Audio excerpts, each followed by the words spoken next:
সাবেক তিনবারের প্রধানমন্ত্রী, সাবেক রাষ্ট্রপতি ও সাবেক সেনাপ্রধানের সহধর্মিণী। তার এমন কান্নার পিছনের কথা জানেন না তরুণ প্রজন্মের অনেকেই। কি সেই অজানা কথা? আমি প্রায় 40 বছর ধরে এই বাড়িতে বাস করে আসছি। স্মৃতিময় বাড়ির সঙ্গে জোর করে ছিন্ন করা হলো আমার এতকালের সম্পর্ক। স্বৈর শাসকের নির্মমতা কতটা নিষ্ঠুর হতে পারে?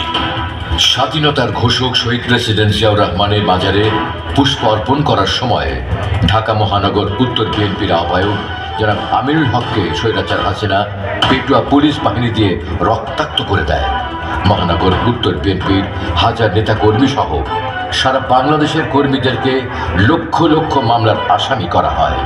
নেতাকর্মীদের সকল ব্যবসা বাণিজ্য, এমনকি অনেকের বাড়িঘর পর্যন্ত লুটপাট করে স্বৈরাচার হাসিনার সোনার ছেলেরা। স্বাধীন বাংলাদেশকে স্বৈরাচাররা তাদের পৈতৃক বাড়ি মনে করে।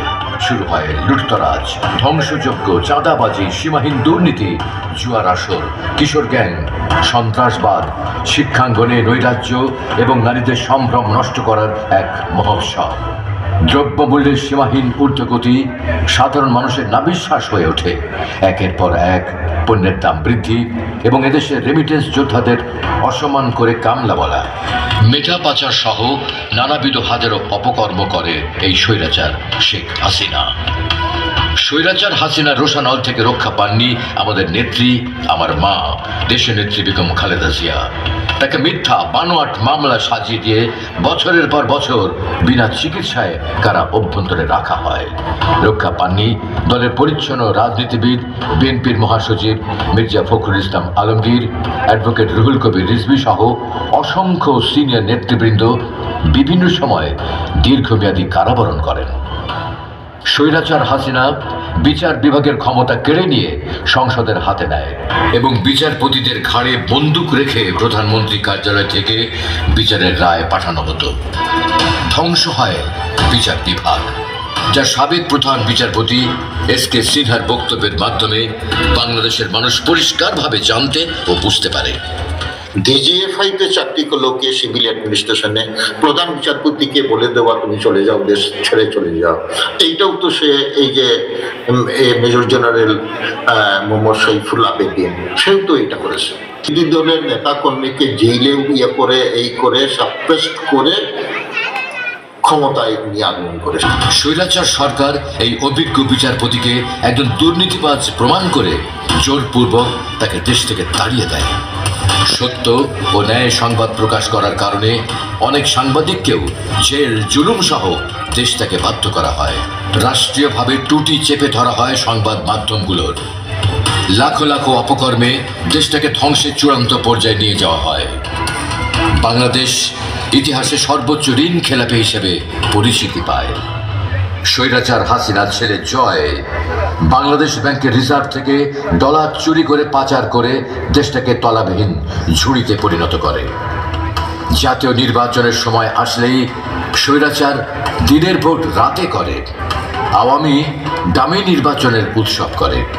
রাজনৈতিক দল, ছাত্র জনতা ও সাধারণ জনগণ বাধা দিতে গেলেই শুরু হয় রাজাকার, আলবদর বা রাষ্ট্রদ্রোহী বলে মামলা, হামলা আর নির্যাতন। নির্বাচন মানে যেন সহিংসতা আর হানাহানি। 2 দফা নির্বাচনে মারা গেছেন এ পর্যন্ত 35 জন। স্বৈরাচারের আছে হেলমেট বাহিনী, ধর্ষক বাহিনী, যুবলীগ বাহিনী। তাদের মাধ্যমে সাধারণ জনগণকে প্রতিহত করে, দেশটাকে সন্ত্রাস ও পুলিশি রাষ্ট্রে পরিণত করে তোলে। এ যেন বুটের তলায় গণতন্ত্র। 2024 জুলাই আগস্ট বৈষম্য বিরোধী আন্দোলনে বিএনপি সহ সকল রাজনৈতিক দলকে দিয়ে বাংলাদেশের তৃণমূল জনগণ এক ঐতিহাসিক আন্দোলনে ঝাঁপিয়ে পড়েন, যেখানে নিহত হয় ছাত্র, কৃষক, শ্রমিক, দিনমজুর এবং রাজনৈতিক নেতৃবৃন্দ সহ আরও অনেকে।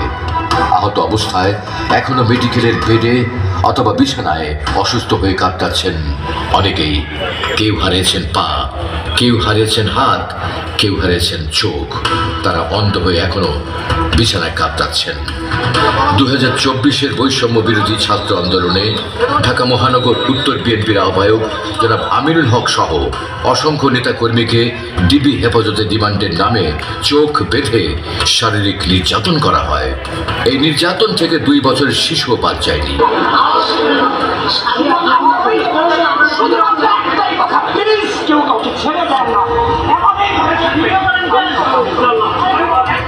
আয়নাঘর তৈরি করে বিএনপির শত শত নেতাকর্মীকে নির্যাতন ও হত্যা করা হয়।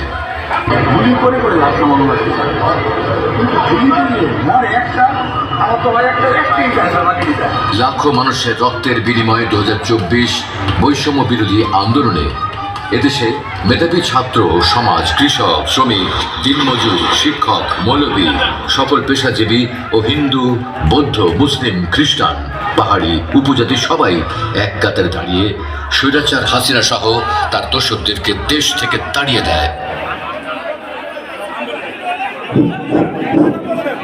100 নম্বর ওয়ার্ড বিএনপির নেতৃত্বে একটি বিশাল মিছিল এসে আমাদের মাঝে হাজির হয়েছেন। মিছিলের নেতৃত্ব দিয়েছেন 100 নম্বর ওয়ার্ড বিএনপির সংগ্রামী সাধারণ সম্পাদক জামাল শিকদার ও সভাপতি আসগর আলীর নেতৃত্বে একটি বিশাল মিছিল এসে আমাদের মাঝে হাজির হয়েছে। মিছিলকারী ভাইদেরকে আদাবর থানা বিএনপির পক্ষ থেকে সংগ্রামী অভিনন্দন। সভাপতি আসগর আলী এবং সাধারণ সম্পাদক জামাল উদ্দিন শিকদার